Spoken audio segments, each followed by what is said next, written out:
Hi students, स्वागत है सबको सीए लॉ इजी का और एक सेशन। और ये सेशन में हम लोग देखेंगे how to pass CA foundation law in just 30 days, यानी कि 30 दिन की भी कम दिन बाकी है अभी सीए फाउंडेशन लॉ मई 2025 का एग्जाम।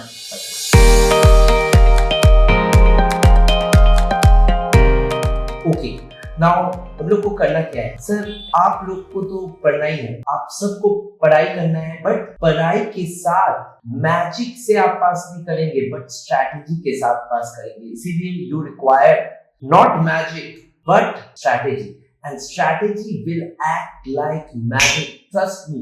एक स्टूडेंट जो पास करता है या अच्छा मार्क्स लाता है, इसके पीछे कोई मैजिक नहीं रहता है, इसके पीछे रहता है स्ट्रैटेजी। और ये स्ट्रैटेजी वीडियो जरूर देखिए और देखने के साथ साथ सब्सक्राइब कीजिए, लाइक कीजिए, शेयर कीजिए एंड बेल आइकन को क्लिक करना भूलना मत, क्योंकि नोटिफिकेशन नहीं मिलेगा। बिकॉज अगला 7 दिन में हम लोग और वीडियोस लाने वाले हैं इस चैनल में, strategy videos, how to build your CA foundation, how to build your CA law, how to pass in CA law, how to score 80+ in CA law, et cetera et cetera et cetera. Okay, now देखो मुद्दे का बात, अभी जो present video चल रहा है इसमें हम लोग क्या बात कर रहे हैं कि सीए फाउंडेशन लॉ यानी कि लॉ को आप 30 दिन के अंदर कैसे मैनेज करोगे और कैसे पढ़ाई करके पास कर जाओगे। ओके, पास मार्क्स आप लोग को पता है 40 है, but on an average her subject में 50 के ऊपर आएगा तभी आप सीए फाउंडेशन पास कर पाओगे, क्योंकि एग्रीगेट में तो 50% is the pass marks. Okay,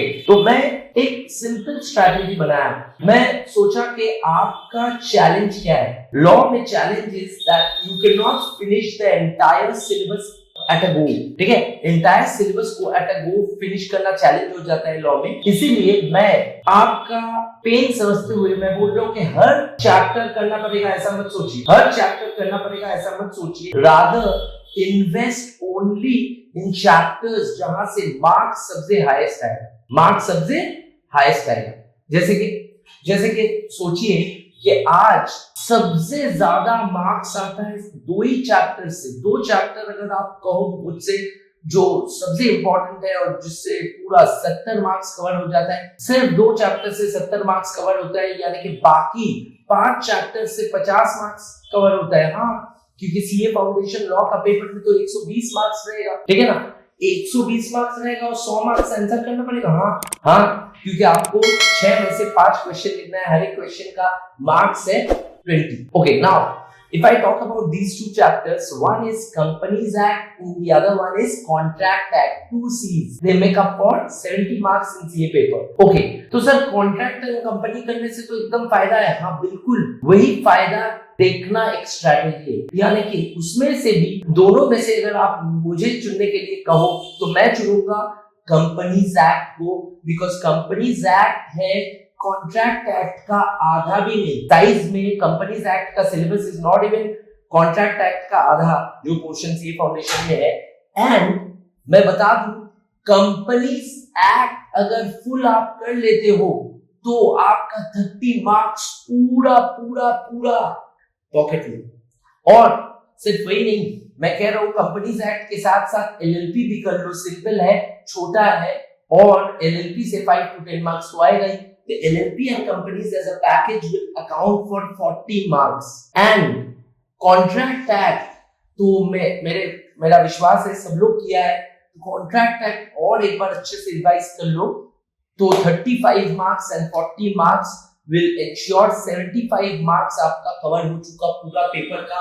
और मैं कह दूं सिर्फ 3 एक्ट आप किए।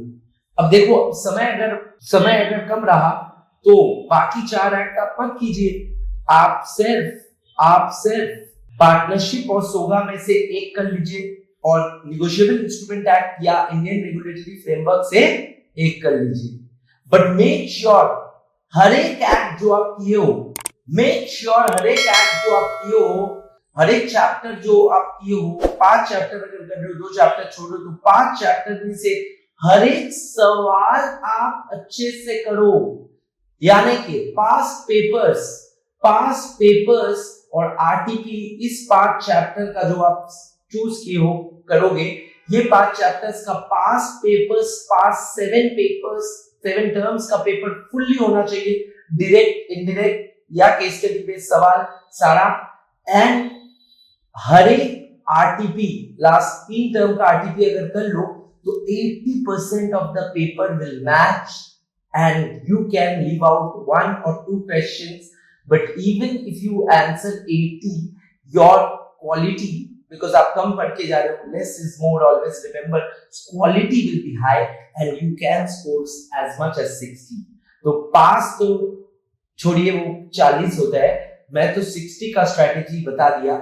and whatever you do not forget to at least attempt 2 mock tests before your dear exam, because उससे आपका राइटिंग प्रैक्टिस होगा, कॉन्फिडेंस आएगा और आपको भी पता चलेगा आप कितना लिख पा रहे हो।